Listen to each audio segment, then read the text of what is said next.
નમસ્કાર મિત્રો, આપણી પરીક્ષા 26 ઓક્ટોબરથી શરૂ થાય છે અને આપણો જે કોર્સ છે એ પણ પૂરો થઈ ગયો છે. અને તમે જોયું હશે સિલેબસ કે જેમાં પહેલો, બીજો, ત્રીજો, 8મો, 9મો, 10મો અને 13, 14 અને 15 કુલ 9 પાઠ આપણા છે, જેમાં 25 માર્ક OMR હશે, એટલે કે વૈકલ્પિક પ્રશ્નો હશે ઓનલાઈન જે આપણે આપતા છે એ પ્રમાણે. અને જે બીજા 25 માર્ક છે સબ્જેક્ટિવ, કે જેમાં 2 માર્કના 4 પ્રશ્નો, 3 માર્કના 3 પ્રશ્ન અને 4 માર્કના 2 પ્રશ્નો. 2, 3, 4, 4, 3, 2. 2 માર્કના 4, 3 માર્કના 3 અને 4 માર્કના 2, એટલે કુલ 25 માર્ક થશે. 2 માર્કના 4 પ્રશ્નો એટલે 8, 3 માર્કના 3 એટલે 9 અને 4 માર્કના 2 એટલે 8, એટલે 8, 9, 8 એટલે 25 માર્ક થાય. મિત્રો, આજે આપણે જે રિવિઝન કરવાના છે એ બીજો પાઠ, જે તમે આગળ ભણી ગયા છો, પ્રથમ વિશ્વયુદ્ધ અને રશિયન ક્રાંતિ. જેમાં મહત્ત્વના જે પ્રશ્નો છે જો એની વાત કરીએ તો પહેલો આપણે પ્રશ્ન જોવાનો છે એશિયામાં સંસ્થાનવાદ. 2 પ્રશ્નો છે, એશિયામાં સંસ્થાનવાદ અને આફ્રિકામાં સંસ્થાનવાદ. તો ખાસ આપણે યાદ રાખવાનું છે કે એશિયા પૂછે તો કયા દેશો અને આફ્રિકા પૂછે તો કયા દેશો. 2 ખાલી સિમ્પલ વસ્તુ તમારે યાદ રાખવાની છે. તો એશિયામાં કયા કયા દેશોનો સમાવેશ થાય એ પહેલાં જોઈએ તો આપણે Bharat, Sri Lanka, Myanmar, Singapore, Malaya, ચીન, આ જે એશિયાના દેશો છે. આ ઉપરાંત પશ્ચિમ એશિયા, કે જેમાં ઈરાન, ઈરાક, કુવેત અને સાઉદી અરેબિયા. તો સૌપ્રથમ તો આપણે યાદ રાખવાનું છે કે કયા દેશો કે જેના પર યુરોપીય સત્તાઓએ સામ્રાજ્યવાદ સ્થાપ્યો હતો અને એના માટે એમણે સંસ્થાનો વિકસાવ્યા. તો ધ્યાન આપજો. સૌપ્રથમ આપણે એશિયામાં સંસ્થાનવાદ જોઈએ તો પહેલું આપણે ભારત બધાને યાદ રહેવું જોઈએ, કારણ કે ભારત પણ ગુલામ બન્યું હતું. તો ભારત પર ઇંગ્લેન્ડે પોતાની સત્તા જમાવી અને એ પછી જો સાંભળજો, એશિયામાં સંસ્થાનવાદ વિશે માહિતી આપો તો પહેલું આપણે ભારત, અને પછી જે પાડોશી દેશો પર પણ ઇંગ્લેન્ડે પોતાનું પ્રભુત્વ સ્થાપ્યું હતું, જેમાં શ્રીલંકા, મ્યાનમાર, સિંગાપુર, મલાયા, કે જેમાં પણ પોતાનું સામ્રાજ્ય સ્થાપ્યું. આ ઉપરાંત ચીન, ઇંગ્લેન્ડે આગળ વધીને ચીન પણ એશિયામાં આવે. અને ચીનમાં જે કંઈક આ લોકોએ અફીણનો વેપાર શરૂ કર્યો, ઇંગ્લેન્ડ અને ચીન વચ્ચે યુદ્ધ થયું, કારણ કે અફીણનો વેપાર છે રાજાએ એમને મનાઈ ફરમાવી, પ્રતિબંધ મૂક્યો, અને એના પરિણામ સ્વરૂપ ઇંગ્લેન્ડ અને ચીન વચ્ચે યુદ્ધ થયું 1839થી 1842, કે જેને ઇતિહાસમાં અફીણ વિગ્રહ કહેવામાં આવે. અને એ અફીણ વિગ્રહમાં ચીનનો શું થયો? પરાજય થયો. એટલે ચીનના બીજા 5 બંદરો પણ વેપાર માટે ખુલ્લા મૂકવામાં આવ્યા. અને આ ચીનની નબળાઈનો લાભ લઈને સૌપ્રથમ ઇંગ્લેન્ડ, એ પછી જાપાન, રશિયા, જર્મની, ફ્રાન્સ અને બેલ્જિયમે પણ અને અમેરિકાએ પણ ચીનમાં કેટલાક અધિકારો મેળવ્યા. તો યાદ રાખવાનું, Bharat, Sri Lanka, Myanmar, Singapore, Malaya અને એના પછી યાદ રાખવાનું ચીન. ચાલો હવે ધ્યાન આપજો આગળ.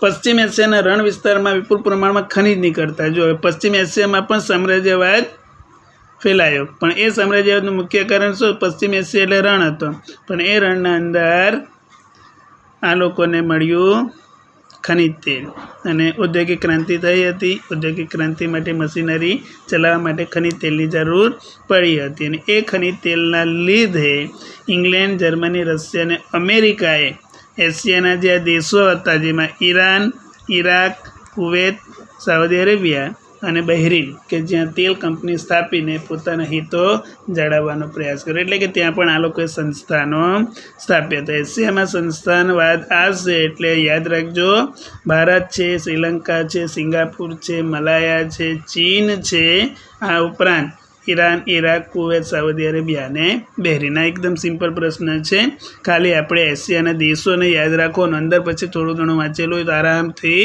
લખાઈ જાય. ચલો હવે બીજું આપણે આગળ વધીએ. એમાં આપણે જોવાનું છે આફ્રિકામાં સંસ્થાનવાદ. મિત્રો ધ્યાન આપજો. હવે આફ્રિકામાં સંસ્થાનવાદ પૂછે તો આ જે બધું તમે જુઓ છો એ બધી વસ્તુ કરતાં આપણે સિમ્પલ વસ્તુ શું યાદ રાખવાનું તે જુઓ. તો આફ્રિકામાં સંસ્થાનવાદમાં પહેલાં આપણે યાદ રાખવાનું કે 15મી સદીના અંતમાં આફ્રિકાના દક્ષિણ ભાગ પર સૌપ્રથમ ડચ લોકોએ પોતાનું સંસ્થાન સ્થાપ્યું. એટલે પહેલી પ્રજા તમારે યાદ રાખવાનું આફ્રિકામાં સંસ્થાનવાદમાં આફ્રિકાના દક્ષિણ ભાગ ડચ પ્રજા. આ એક જ ખાલી એક સેન્ટેન્સ તમે યાદ રાખજો પહેલું, કે આફ્રિકામાં સંસ્થાનવાદમાં આપણે દક્ષિણ ભાગ એટલે કે દક્ષિણ આફ્રિકા કહેવાય, આફ્રિકાના દક્ષિણ ભાગમાં ડચ પ્રજાએ સંસ્થાન સ્થાપ્યું. પહેલાં ડચ, એ પછી ઇંગ્લેન્ડે, જો ડચ પછી શું આવશે ઇંગ્લેન્ડ, અને ઇંગ્લેન્ડે કેપમાં, આપણે જે કેપ ઓફ ગુડ હોપ કહીએ ને એ આખો વિસ્તાર કેપ ટાઉન જે અત્યારે ઓળખાય, તો ઇંગ્લેન્ડે કેપમાં, અને ફ્રાન્સે ઉત્તર આફ્રિકાના અલ્જેરિયામાં, જે ફ્રાન્સ છે એણે ઉત્તર આફ્રિકાના અલ્જેરિયામાં, એટલે કેટલા આફ્રિકાના જે દેશો છે એમાં એક આફ્રિકાનો દક્ષિણ ભાગ આવશે, પછી કેપ આવશે, અને ઉત્તર આફ્રિકામાં અલ્જેરિયા કે જેમાં ફ્રાન્સ છે. એટલે તમારે શું યાદ રાખવાનું, એક ડચ, બીજું ઇંગ્લેન્ડ અને ત્રીજું ફ્રાન્સ. આગળ જુઓ, બેલ્જિયમના રાજા લિયોપોલ્ડ, આ મેન વસ્તુ તમારે છે ને પ્રશ્નમાં લખવાનું હોય. બેલ્જિયમના રાજા લિયોપોલ્ડે કોંગોમાં વિશાળ સત્તા સ્થાપી. કોંગો પણ આફ્રિકાનો બહુ મોટો વિસ્તાર છે, તો કોંગોમાં એમણે વિશાળ સત્તા સ્થાપી. અને ઇંગ્લેન્ડે, જો ધ્યાન આપજો, ઇંગ્લેન્ડે પહેલાં આપણે જોયું કેપ, પછી યાદ રાખવાનું ઇજિપ્ત, પૂર્વ આફ્રિકાના કેટલાક વિસ્તારો. એટલે ઇંગ્લેન્ડમાં તમારે યાદ રાખવાનું પહેલું આપણે શું જોયું, ઇંગ્લેન્ડમાં કેપ, અને એના પછી ઇજિપ્ત અને પૂર્વ આફ્રિકાના કેટલાક વિસ્તારો, અને દક્ષિણ આફ્રિકાના પ્રદેશો પર પણ ઇંગ્લેન્ડે પોતાની સત્તા સ્થાપી. એટલે ઇંગ્લેન્ડના અંદર પેલું કેપની સાથે જો તમે આ પણ લખી દેવો ને તે તમને ઇઝી યાદ રહી જશે. ઇંગ્લેન્ડે કેપ ઉપરાંત પૂર્વ આફ્રિકાના કેટલાક વિસ્તારો અને દક્ષિણ આફ્રિકાના વિસ્તારો પર પોતાની સત્તા સ્થાપી. ચલો એ પછી કયો દેશ આવશે, ઇટાલી. તો ઇટાલીએ રાતા સમુદ્રની આજુબાજુના આફ્રિકાના પ્રદેશો કબજે કર્યા. ઇટાલીએ રાતા સમુદ્રની આજુબાજુના જે આફ્રિકાના પ્રદેશો કબજે કર્યા. અને સ્પેન અને પોર્ટુગલે પણ, સ્પેન આ બધા યુરોપીય દેશો, સ્પેન અને પોર્ટુગલે પણ આફ્રિકાના કેટલાક પ્રદેશો મેળવ્યા. અને આ રીતે જે આફ્રિકાને જે જુદા જુદા પ્રદેશો વહેંચી લેવા માટે આ લોકોએ શું કર્યું, એક પરિષદ ભરી બર્લિન ખાતે, જર્મનીના બર્લિન ખાતે 1884-85માં, કે જેમાં આ જે યુરોપીય દેશો એકબીજા સાથે સંઘર્ષ ન કરે અને પોતપોતાની રીતે આફ્રિકામાં સત્તા સ્થાપે એ માટે આ લોકોએ જે પરિષદ ભરીને બધા જ આફ્રિકાના પ્રદેશો વહેંચી લીધા. એટલે આમાં તમારે સિમ્પલ વસ્તુ શું યાદ રાખવાનું, તો પહેલું યાદ રાખવાનું કે ઇંગ્લેન્ડ કે જેણે ક્યાં સત્તા સ્થાપી, ફ્રાન્સ કે જેણે ક્યાં સત્તા સ્થાપી, બેલ્જિયમના રાજા લિયોપોલ્ડ કે જેણે કોંગોમાં, એ ઉપરાંત જર્મની કે જેણે પૂર્વ આફ્રિકા અને પશ્ચિમ આફ્રિકાના કેટલાક વિસ્તારો, અને પછી યાદ રાખવાનું સ્પેન અને પોર્ટુગલ કે જેણે આફ્રિકાના કેટલાક પ્રદેશો. એટલે એક બાજુ દેશ અને બીજી બાજુ આફ્રિકાના પ્રદેશો. આ રીતે જો તમે એક નાનું બનાવશો પ્રશ્ન તો એકદમ ઇઝી યાદ રહી જશે. ચલો હવે આગળ જઈએ. મિત્રો હવે આગળ જે આપણે જોવાના છે ધ્યાન આપજો, બહુ આઈએમપી પ્રશ્ન છે. પ્રથમ વિશ્વયુદ્ધના પરિબળો, પ્રથમ વિશ્વયુદ્ધના પરિબળ, અને પરિબળ એટલે તમારે યાદ રાખવાનું કારણો. કદાચ એમ પણ પૂછે કે પ્રથમ વિશ્વયુદ્ધના કારણ જણાવો, તો કારણ પરિબળો એક જ વસ્તુ છે. અને પરિબળો પૂછે એટલે પહેલાં છે ને તમારે આ વસ્તુ યાદ રહેવું જોઈએ કે જેમાં એક આર્થિક પરિબળ, પછી લશ્કરવાદ, એના પછી જૂથબંધી કે ગુપ્ત સંધિઓ, ઉગ્ર રાષ્ટ્રવાદની ભાવના, વર્તમાનપત્રનો ફાળો અને યુદ્ધ અંગેનું તત્વજ્ઞાન. અહીંયા સુધી છે આપણા પરિબળો, પ્રથમ વિશ્વયુદ્ધના પરિબળો. પ્રથમ વિશ્વયુદ્ધ જે થયું એ કોઈ એકાદ બે કારણના લીધે નથી થયું, પણ એમાં ઘણા બધા કારણો જવાબદાર છે. તો પ્રથમ વિશ્વયુદ્ધનો પહેલાં તો પ્રારંભ લખી દેવાનું કે ભાઈ 1 ઓગસ્ટ 1914ના રોજ પ્રથમ વિશ્વયુદ્ધ થયું. 1 ઓગસ્ટ 1914 પ્રારંભ થયું. પણ આ જે કંઈક પ્રથમ વિશ્વયુદ્ધ થયું એનું મુખ્ય કારણ આપણને જોવા મળશે 1871માં ફ્રાન્સને ફ્રેન્કફર્ટની સંધિ સ્વીકારવી પડેલી. જર્મની અને ફ્રાન્સ વચ્ચે જે કંઈક લડાઈ થયેલી એમાં ફ્રાન્સનો પરાજય થયેલો.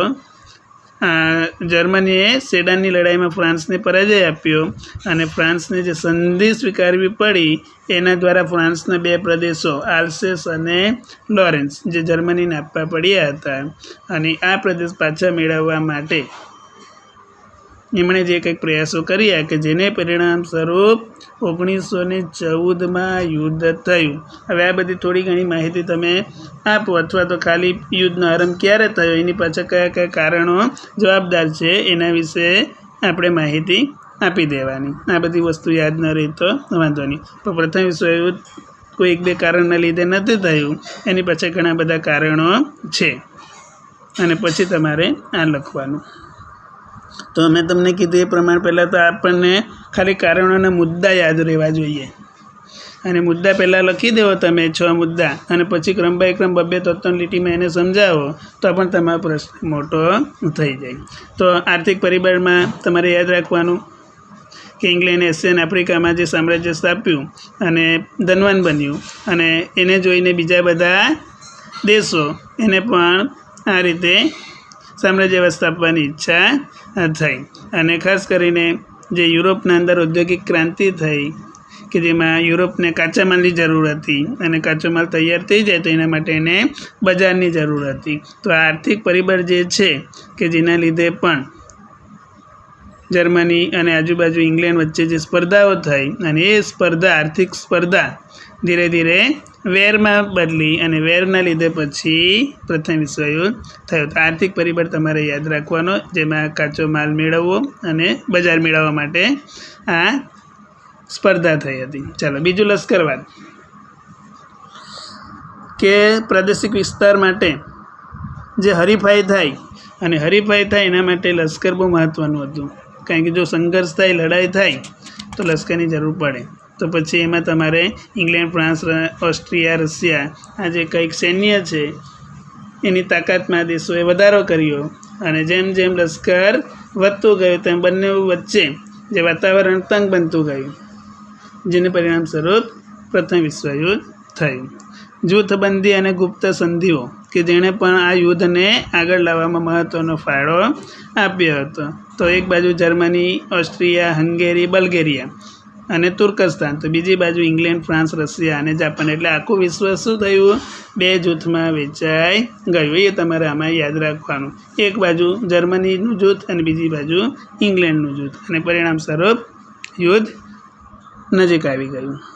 પછી ઉગ્ર રાષ્ટ્રવાદની ભાવના, પોતાના દેશના અંદર ઉગ્ર રાષ્ટ્રવાદની ભાવના કેટલાક દેશોએ ઊભી કરી, અને જેમાં જર્મની અને અન્ય બીજા દેશો પણ મહત્ત્વનો ભાગ ભજવ્યો. અને જર્મનીની જેમ અન્ય રાષ્ટ્રોએ પણ યુદ્ધ અંગેની જે કંઈક ભાવના ફેલાવી, એના લીધે પણ યુદ્ધ નજીક આવ્યું. એ રીતે વર્તમાનપત્રોનો ફાળો, કે યુરોપના રાષ્ટ્રોના વર્તમાનપત્રો કે જેણે ઉશ્કેરણીજનક અને જૂઠા જે કંઈ લખાણો છે એકબીજા દેશની વિરુદ્ધ એ લોકોએ લખ્યા, અને એક દેશ બીજા દેશની વિરુદ્ધ લખે તો એ દેશના લોકો પણ થોડીક એ લોકોની લાગણી ઉશ્કેરાય, ને એને પરિણામ સ્વરૂપ બંને દેશો આમને સામને આવી ગયા, અને એના લીધે પણ યુદ્ધ થયું. તો તમારે મેઇન વસ્તુ યાદ રાખવાનું છે પહેલાં તો મુદ્દા. પહેલાંમાં આર્થિક પરિબળ, લશ્કરવાદ, જૂથબંધી કે ગુપ્ત સંધિ, ઉગ્ર રાષ્ટ્રવાદની ભાવના, વર્તમાનપત્રનો ફાળો અને યુદ્ધ અંગેનું તત્વજ્ઞાન.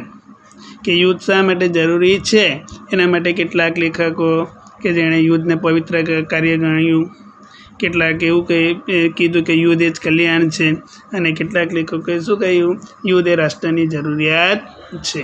તો આ રીતે પણ જે તત્વજ્ઞાન યુદ્ધનું જે વિશ્વમાં ફેલાયું એના લીધે પણ કેટલાક દેશોને લાગ્યું કે નહીં, આપણે યુદ્ધ કરવું જોઈએ. તો આવા બધા જે કારણોના લીધે પ્રથમ વિશ્વયુદ્ધ થયું. પણ તાત્કાલિક કારણ જે છે એમાં ઓસ્ટ્રિયાના રાજકુમાર અને તેની પત્નીની બ્લેક હેન્ડ નામની સર્બિયાની ઉગ્રવાદી સંસ્થાના સભ્યએ ગોળી મારીને હત્યા કરી, કે જેને પરિણામ સ્વરૂપ આ જે ઘટના પાછળ સર્બિયાનો હાથ છે એવું ઓસ્ટ્રેલિયાએ આક્ષેપ મૂક્યો અને 48 કલાકમાં ગુનેગારોને પકડીને ઓસ્ટ્રેલિયા સમક્ષ હાજર કરવા સર્બિયાને આખરી નામું આપ્યું કે 48 કલાકમાં જો તમે હાજર ના કરો તો યુદ્ધ માટે તૈયાર રહો. અને હાજર ના કરતા સર્બિયા સામે ઓસ્ટ્રિયાએ યુદ્ધ જાહેર કર્યું અને 2 દેશની સાથે બીજા દેશો પણ જોડાતા આ જે યુદ્ધ છે એ વિશ્વયુદ્ધ તરીકે ઓળખાય. તો મિત્રો આ પ્રશ્ન પણ બહુ આઈએમપી છે. સૌપ્રથમ એના મુદ્દા કરી જજો અને પછી અંદર જે કંઈક તમારે લખવાનું છે એ પ્રમાણે યાદ રાખીને લખવાનું છે. મુદ્દા મહત્ત્વના છે. ચલો આગળ વધીએ. એના પછીનો પ્રશ્ન છે પ્રથમ વિશ્વયુદ્ધની ઘટના. જો પ્રથમ વિશ્વયુદ્ધના કારણો કે પરિબળો આખો પ્રશ્ન અલગ છે અને પ્રથમ વિશ્વયુદ્ધની ઘટના જણાવો આવું કંઈક પૂછે તો એમાં કઈ ઘટના બની તે તમારે લખવાનું છે. યુદ્ધ દરમિયાન શું થયેલું તે આ યુદ્ધ શરૂ થઈ ગયું પછીની વાત છે. તો યુદ્ધની અંદર મિત્ર રાષ્ટ્રો પક્ષે 24 અને ધરી રાષ્ટ્રો એટલે કે જર્મનીના પક્ષે 4 રાષ્ટ્રોએ ભાગ લીધો. શરૂઆતમાં જર્મનીએ નોંધપાત્ર વિજય મેળવ્યો અને મિત્ર રાષ્ટ્રોના ઘણા બધા જહાજોને ડૂબાડી દીધા. ટેન્ક, ઝેરી ગેસ આ બધાનો ઉપયોગ થયો. સૈનિકો અને નાગરિકોની જાનહાનિ થઈ. પરંતુ રશિયામાં ક્રાંતિ થઈ એટલે રશિયા યુદ્ધમાંથી ખસી ગયું. આ સમય દરમિયાન જર્મનીએ અમેરિકન સ્ટીમર લ્યુસિટાનિયાને ડૂબાડી દીધી કે જેમાં 147 અમેરિકન સૈનિકો મૃત્યુ પામ્યા અને તેથી અમેરિકા મિત્ર રાષ્ટ્રોના પક્ષે એપ્રિલ 1917માં જોડાયું અને અમેરિકાની મદદ મળતા યુદ્ધનું આખું પાસું બદલાઈ ગયું અને અમેરિકાના લશ્કરે જર્મનીને હરાવી બલ્ગેરિયા, તુર્કસ્તાન, ઓસ્ટ્રિયા આ બધા રાષ્ટ્રોને હરાવતા યુદ્ધનો અંત આવ્યો. છેલ્લે જર્મન સમ્રાટ કેસર વિલિયમ કે જે સત્તા છોડીને ભાગી ગયો અને 11 નવેમ્બર 1918ના રોજ મિત્ર રાષ્ટ્રની શરણાગતિ સ્વીકારતા યુદ્ધનો અંત આવ્યો. અહીં ઘટનાના અંદર આપણે યુદ્ધ લખવાનું છે, કેટલા દેશોએ ભાગ લીધો અને એમાં કોણે કોણે જે આમાં યુદ્ધમાં પોતાની કામગીરી બજાવી. અને આમાં ખાસ યાદ રાખવાનું રશિયામાં ક્રાંતિ થઈ એટલે રશિયા યુદ્ધમાંથી ખસી ગયું અને મેઇન મહત્ત્વનો ટર્નિંગ પોઈન્ટ લખવાનું જર્મનીએ અમેરિકાની સ્ટીમરને ડૂબાડી દીધી કે જેના લીધે 147 સૈનિકો મૃત્યુ પામ્યા કે જેને પરિણામસ્વરૂપ અમેરિકાએ યુદ્ધમાં ઝંપલાવ્યું જર્મનીની સામે અને જર્મનીને પરાજય આપી ધીરે ધીરે બધા રાષ્ટ્રોનો પરાજય થયો અને આ રીતે યુદ્ધમાં જર્મની અને એના સાથી પક્ષોની હાર થઈ. તો આ છે યુદ્ધની ઘટના. જો આવો કોઈ પ્રશ્ન પૂછે તો ઘટનાના અંદર કારણ પરિબળ ન આવે ખાસ ધ્યાન રાખવાનું. ચાલો હવે આગળ જુઓ. હવેનો પ્રશ્ન છે પ્રથમ વિશ્વયુદ્ધના પરિણામો. હવે શું પરિણામ આવ્યું? યુદ્ધ તો પૂરું થઈ ગયું, તો યુદ્ધ પછી એની જે કંઈક અસર છે ને એનું પરિણામ છે. તો જાનમાલની હાનિ. પરિણામમાં પહેલું યાદ રાખવાનું જાનમાલની હાનિ. 6.5 કરોડ લોકોએ યુદ્ધમાં ભાગ લીધો. 1 કરોડ લોકો મૃત્યુ પામ્યા, 2 કરોડ ગવાયા અને 70 લાખ લોકો કાયમ માટે અપંગ બન્યા. અને રોગચાળો, ભૂખમરો, હત્યાકાંડ આ બધાને લીધે જે બીજી બધા લોકો મૃત્યુ પામ્યા એનો આંકડો કે એનો ખર્ચો તો ખૂબ જ વધુ હતો. તો આપણે જોઈએ છે પ્રથમ વિશ્વયુદ્ધના પરિણામો. જો પરિબળ અને પરિણામ અલગ છે, પરિબળમાં પરિણામ ન થાય, પરિણામમાં પરિબળ ન થાય એ ખાસ ધ્યાન રાખજો. આરામથી પ્રશ્નને પહેલાં વાંચવાનું કે શું પૂછ્યું છે. પરિબળ એટલે યાદ રાખવાનું કારણ. કોઈ બી વસ્તુ બને એની પાછળ કોઈ કારણ જવાબદાર છે તે કારણ લખવાનું કે યુદ્ધ કેમ થયું. અને પરિણામ એટલે યુદ્ધ પૂરું થયું અને પછી શું થયું એનું જે પરિણામ શું હતું આવ્યું યુદ્ધનું. સામાજિક પરિવર્તન કે પુરુષો યુદ્ધ મોરચે હતા એટલે જવાબદારી કોની આવી?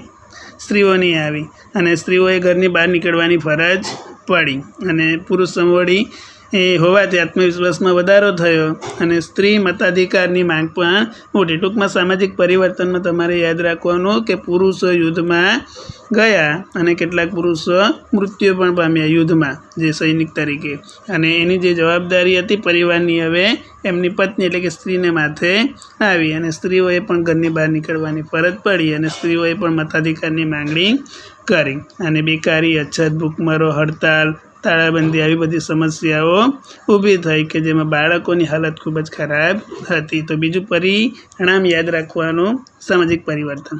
એ પછી વર્સેલ્સની સંધિ કે યુદ્ધ પૂરું થયું અને ફરી પાછું વિશ્વમાં આવું યુદ્ધ ન થાય એ માટે જૂન 1919માં વર્સેલ્સની સંધિ થઈ, અને એ સંધિ મુજબ જે હારેલા દેશો હતા એના પર યુદ્ધ દંડ નાખવામાં આવ્યો હતો, જેમાં જર્મનીને યુદ્ધનું જવાબદાર રાષ્ટ્ર ગણવામાં આવ્યું હતું, અને જર્મનીના જે કેટલાક પ્રદેશો હતા ત્યાં મિત્ર રાષ્ટ્રોએ વેચી લીધા. એ વસ્તુ આના અંદર તમારે ઉલ્લેખ કરવાનો. અને એના પછી આવશે દૂરાગામી પરિણામો કે યુદ્ધના પરાજિત રાષ્ટ્રો સાથે સંધિ કરવામાં આવી કે જેમાં વેરની ભાવના વધારે હતી. જો હવે આ મેઇન પરિણામ છે દૂરગામી, કે જેમાં જે હારેલા રાષ્ટ્રો હતા એની સાથે વેરની ભાવનાથી સંધિ થઈ અને જગતમાં શાંતિ સ્થાપવા માટે આ સંધિ થઈ. પણ આ સંધિના અંદર જે હારેલા રાષ્ટ્રો પર એટલી કડક સંધિ ઠોકી દીધી કે જેને પરિણામ સ્વરૂપ આ રાષ્ટ્રો ફરી પાછા બેઠા થયા અને પરિણામ સ્વરૂપ થોડા વર્ષોમાં બીજું વિશ્વયુદ્ધ થયું. તો આ દૂરગામી પરિણામ છે કે જેમાં પ્રથમ વિશ્વયુદ્ધમાં થયેલી સંધિ બીજા વિશ્વયુદ્ધનું કારણ બની હતી. અને એ પછીનો જે મહત્ત્વનો પ્રશ્ન છે મિત્રો એ છે રશિયામાં બોલ્શેવિક ક્રાંતિ અને લોહિયાર રવિવારનો પણ એક પ્રશ્ન એના અંદરથી આવે. તો લોહિયાર રવિવાર આવે ત્યારે તમારે 22મી જાન્યુઆરી 1905ના દિવસને રશિયાનો લોહિયાર રવિવાર તરીકે ઓળખવામાં આવે. તો ત્યારે તમારે માત્ર આજે ફાધર ગેપોનના નેતૃત્વ હેઠળ જે વિશાળ સરઘસ ચારના નિવાસસ્થાને ગયું. હવે શા માટે ગયું? તો ભાઈ જે લોકોની પરિસ્થિતિ ખૂબ જ ખરાબ થઈ ગઈ હતી અને આ પરિસ્થિતિમાંથી આ લોકોને બહાર કાઢવા માટે શાંત અને નિશસ્ત્ર લોકો કે જે ફાધર ગેપોનની આગેવાની હેઠળ જારના મહેલે ગયા વિન્ટર પેલેસમાં 22 જાન્યુઆરી 1905, અને હાથમાં જારની છબી પણ હતી. પણ નિર્દોષ લોકો પર જારના લશ્કર દ્વારા અંધાધૂંધી ગોળીબાર કરવામાં આવ્યો કે જેમાં હજારો લોકો મૃત્યુ પામ્યા, અને જારનો મહેલ જે હતો જે બરફથી છવાયેલો હતો એ લોહીથી લાલ થઈ ગયો. અને આ દિવસને લોહિયા રવિવાર તરીકે ઓળખવામાં આવે છે. અને આ અરસામાં રશિયા જાપાન યુદ્ધ થયેલું કે જેમાં જાપાને રશિયાને પરાજય આપ્યો અને તેથી પ્રજા ઉશ્કેરાઈ હતી. અને આજે લોહિયા રવિવારને પરિણામ સ્વરૂપ સમગ્ર દેશમાં જે કંઈક રાજાશાહી વિરુદ્ધ જે અસંતોષ થયો જેને લીધે રાજાએ શું બોલાવવી પડી? ડ્યુમા. ડ્યુમા એટલે એમની સંસદ, ધારાસભા જેને આપણે કહીએ છીએ. તો લોહિયા રવિવારમાં તમારે ખાલી નિશસ્ત્ર શાંત જે સરઘસ હતું એના પર રાજાના સૈન્યએ ગોળીબાર કર્યો જેને પરિણામ ઘણા લોકો મૃત્યુ પામ્યા, જેને રશિયાના ઇતિહાસમાં લોહિયા રવિવાર તરીકે ઓળખવામાં આવે છે. આટલું લખવાનું. અને બોલ્શેવિક ક્રાંતિ પૂછે તો એમાં તમારે આ લખવાનું છે કે 1917માં રશિયામાં ક્રાંતિ થઈ જે વિશ્વના ઇતિહાસની એક અગત્યની ઘટના છે. આ 1917ને તમારે યાદ રાખવાનું. પ્રથમ વિશ્વયુદ્ધમાંથી જે રશિયા ખસી ગયું એનું કારણ ત્યાં ક્રાંતિ થઈ ને એટલે સૈન્ય અને રાજાએ પાછું બોલાવી લીધું હતું. અને શરૂઆતથી જે રાજાઓ આપખુદ નિરંકુશ સત્તા ભોગવતા હતા આ ક્રાંતિ થઈ જેને પરિણામ સ્વરૂપ રાજાશાહીનો અંત આવ્યો. હવે આ ફાધર ગોપનવાળું છે 1905 છે, યાદ રાખજો. બે ક્રાંતિ છે આમાં, એક 1917માં ક્રાંતિ થયેલી અને 1905માં પણ જે બનાવ બનેલો એમાં લોકો રાજાશાહી વિરુદ્ધ થયા હતા.